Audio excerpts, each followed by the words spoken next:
Vous savez, au début, lorsqu'on a commencé les activités au CST, les représentations diplomatiques n'avaient pas envie à rencontrer le CST.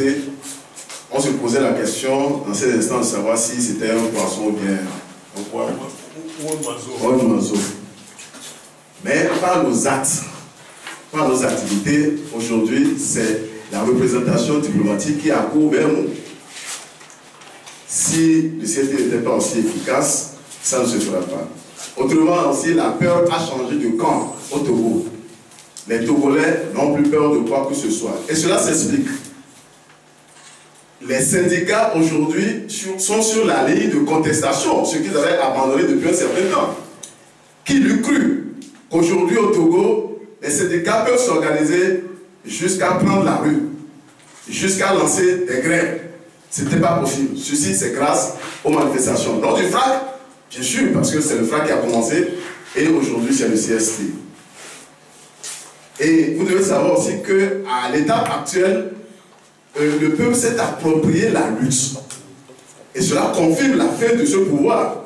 Vous savez, lorsque le peuple, les populations donnent de manière délibérée de l'argent pour encourager les organisateurs, les membres du CST à continuer la lutte, c'est un élément très important qu'on ne doit pas ignorer.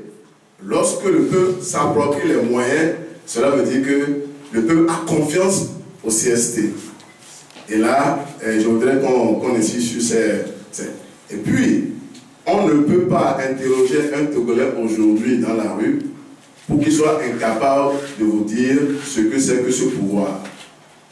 Ce pouvoir qui a détruit le pays dans tous les sens.